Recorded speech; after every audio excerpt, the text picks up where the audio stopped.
जय माताजी जय द्वारकाधीश मित्रों। गरमी पावरफुल थी तो नींदर तो આપણે આવી નહીં, ગરમી આપણે નીંદર કરવા નહોતી હતી એટલે હવે આપણે તો આવી ગયા હોટલે અને હોટલવાળાને કીધું ફર્સ્ટ ક્લાસ આવી ગરમીની ચા બનાવો, તો આપણા માટે આવી ગઈ ફર્સ્ટ ક્લાસ ચા, કંઈ ઘટે નહીં એવી આપણે મારી લીધી ચાની સુસ્કી। બાવનભાઈ તો હજી વિચાર કરે છે કે આવી ગરમીમાં આપણે ચા પીવો તો પીવો કઈ રીતે। આપણે તો ચા પીને પછી ત્યાંથી થઈ ગયા હાલતા મિત્રો।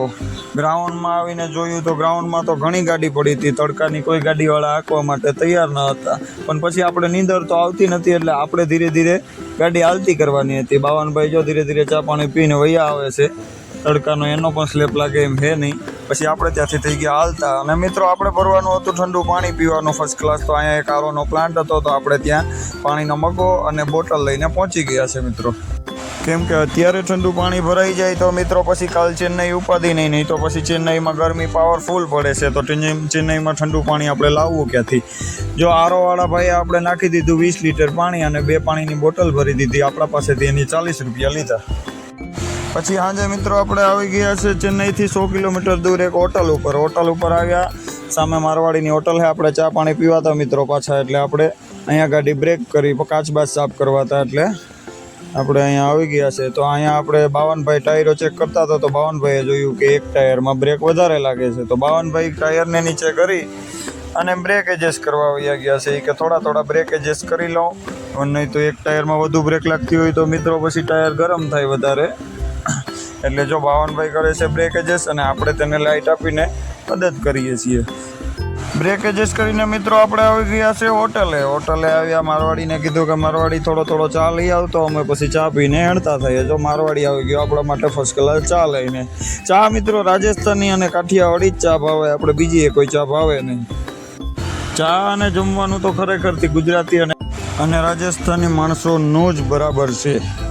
આપણે પછી ત્યાંથી આવી ગયા છે આગળ એક રાજસ્થાની હોટલ હતી, થોડી આગળ જ મહાદેવ રાયકા રાજસ્થાની હોટલ છે, ત્યાં આપણે જમવાનો વિચાર હતો એટલે આપણે જો હોટલે આવી ગયા છે। અહીં ગાડીઓ પણ ઘણી પડી છે અને જમવાનું બહુ ફર્સ્ટ ક્લાસ બનાવે છે। જો આવી ગયું છે આપણું જમવાનું અને અમે અને બાવનભાઈએ જમી લીધું। થોડુંક સબ્જી મિત્રો તીખી બની ગઈ એટલે તકલીફ તો થઈ હતી થોડીક, પણ જમાઈ ગયું ને ખવાઈ ગયું પીવાઈ ગયું ફર્સ્ટ ક્લાસ। અને હવે અમારે અહીંયાથી હાલતું થવાનું છે મિત્રો, અહીંયાથી આપણે ચેન્નઈ જાજુ દૂર થતું નથી એટલે હવે અહીંયાથી આપણે 1-1.5 કલાકમાં પહોંચી જઈશું। જો મિત્રો ગાડી ચડી ગઈ છે આપણી રોડ ઉપર, આ આપણી હોટલ જમ્યાએ। તો મિત્રો આપણે હવે અહીંયાથી આગળ હાલતા થશું ને એટલે આવશે અહીંથી તમિલનાડુનું બોર્ડર મિત્રો।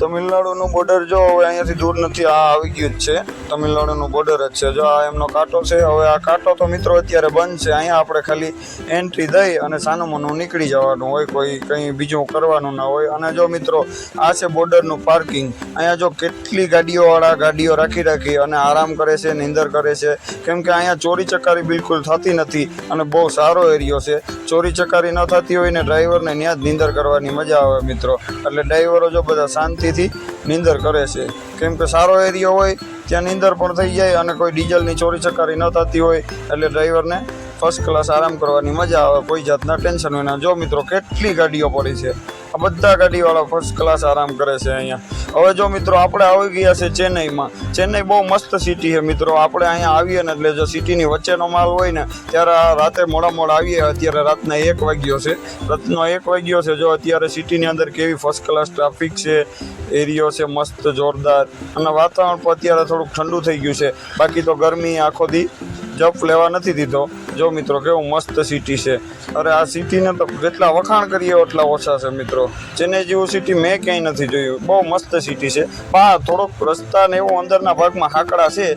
જો આપણે આવી ગયા છે ખાલી કરવાની જગ્યાએ, હવે ખાલી કરવાની જગ્યાએ આવી ગયા છે। અહીંયા સિક્યુરિટી યારે વાત કરી, સિક્યુરિટી કહે કે તમે અહીંયા બરાબર ગાડી રાખીને હોઈ જાઓ, સવારમાં મજૂર આવશે ત્યારે તમને કહેશું ગાડી ખોલી નાખજો ને ત્યારે ખાલી થશે, 9-10 વાગે મજૂર આવશે। જો બાવનભાઈ કહે છે કે હવે આપણે ટેકાવી જવાનું છે મજૂર જ્યારે આવે ત્યારે, એટલે પછી અમે હોઈ ગયા હતા મિત્રો। જો હવે આપણે ઉઠી ગયા છે, ઉઠી અને મિત્રો ચા પાણી પી લીધા ને તો આપણે મજૂર આવી ગયા। મજૂરે આવીને સીધી ગાડી ખોલાવી લગાડી અને સીધા ખાલી કરવા વર્ગી ગયા છે।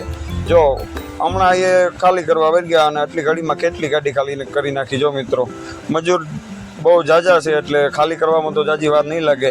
તો આ મિત્રો આપણી ગાડી અને આ ગોડાઉનમાં આપણો બધો માલ ખાલી થાય છે। મને એમ છે આ ખાલી તો વહેલી કરી દે, પણ અહીંયા નો એન્ટ્રી લાગે એટલે આપણે નીકળવાનું તો રાતે થશે। જય માતા।